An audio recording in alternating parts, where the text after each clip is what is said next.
Hello friends, बहुत बहुत स्वागत है आपका मेरे चैनल मिस्टिक में। आशा करता हूँ आप सब मज़े में होंगे। मित्रों, जो वस्त्र हम पहनते हैं उसका हमारे जीवन में काफ़ी महत्वपूर्ण स्थान है। हमारी मनोवृत्ति को हमारा पहनावा बहुत ही स्पष्ट रूप से दर्शाता है और ठीक उसके उल्टे जैसा वस्त्र हम पहनते हैं उस तरह की हमारी मनोवृत्ति भी बनने लगती है। अगर ऐसा नहीं होता मित्रों, तो साधु संत या सन्यासी हैं या तो वो सफेद वस्त्र धारण करते हैं या गेरुआ वस्त्र धारण करते हैं, जो कि इस बात का परिचायक है कि इस व्यक्ति ने स्वेच्छा से संसार का त्याग किया है या ये सांसारिक गतिविधियों में लिप्त नहीं है। लाइकवाइज अगर आप मॉडर्न टाइम्स में देखें तो जो हमारे डिफेंस के लोग होते हैं उनमें भी 3 कैटेगराइजेशन आपको देखने को मिलेगा। आर्मी के जो बंदे हैं उनका अलग ड्रेस है, नेवी का अलग है और एयरफोर्स का अलग है। इन सबका काम है देश की सुरक्षा करना, लेकिन इन तीनों का ड्रेस अलग रखा गया है depending on their mode of operation. इस बात की पुष्टि होती है कि एक ड्रेस का हमारे जीवन में बहुत ही निहायत ज़रूरी स्थान है। आप एक पुलिसमैन को देखिए, उसकी वर्दी जो है वो कुछ रिप्रेजेंट करता है। अगर आप उस वर्दी को, अगर वो वैसे ही सिविल ड्रेस में है तो उसका काम करने का या जो एक कहिए कि बातचीत करने का तरीका अलग हो जाएगा। लेकिन जब वो यूनिफॉर्म में है वो बिल्कुल अलग बात करेगा, उसका माइंडसेट बिल्कुल चेंज हो जाएगा। इससे पता चलता है वस्त्र हमारे जीवन में जो भी हम पहनते हैं वो क्या रोल प्ले करते हैं। इसका सबसे बड़ा उदाहरण मैं बताऊंगा।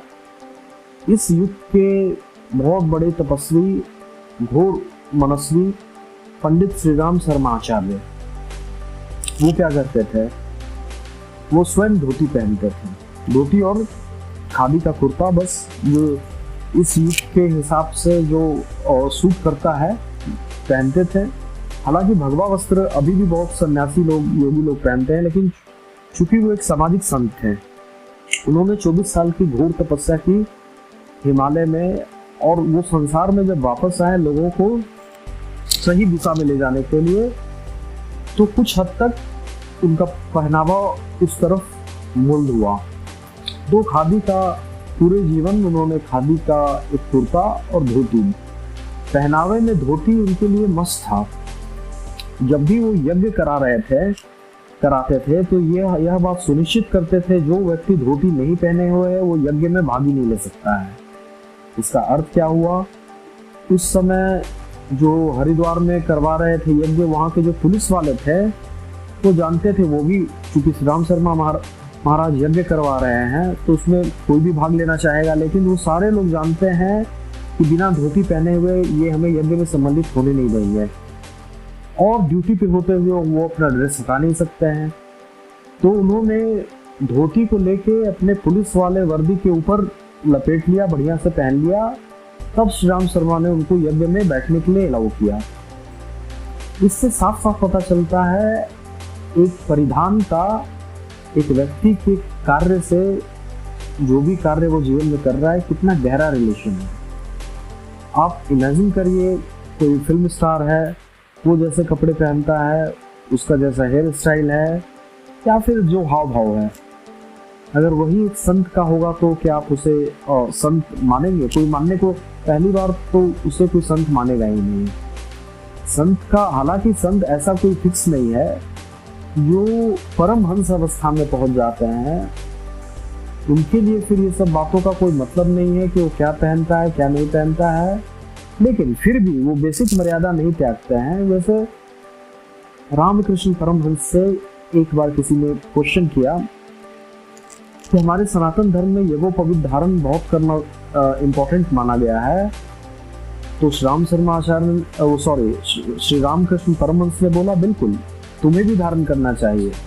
बिना जनेऊ धारण किए तुम गायत्री मंत्र का उच्चारण नहीं कर सकते हो, बल्कि कोई भी वेदों का मंत्र उच्चारण करने के लिए योग्य नहीं हो। तो उनके शिष्य ने बड़ा आश्चर्य किया, बोला कि आपको तो मैंने आज तक कभी जनेऊ पहने नहीं देखा है। उन्होंने बोला, मुझे अपने शरीर का सुध ही नहीं है, तो मैं जनेऊ का क्या रिस्पेक्ट कर पाऊंगा। तो कब शरीर से बाहर आ जाएगा, उसका जो विधि निषेध होता है उसको मैं पालन नहीं कर पाऊंगा। तो ये बात अलग है वो परम हंस लोगों के लिए जो ऐसी अवस्था में पहुंच गए हैं, ईश्वर के साथ एकाकार हो चुके हैं, उनके लिए फिर कोई रूल रेगुलेशन नहीं है। लेकिन हम किसी भी अपने जिस भी लाइफ के और जो भी पार्ट हम अपने लाइफ में प्ले कर रहे हैं, जो भी हमारा रोल है, उसके अनुकूल हमारा वस्त्र होना चाहिए।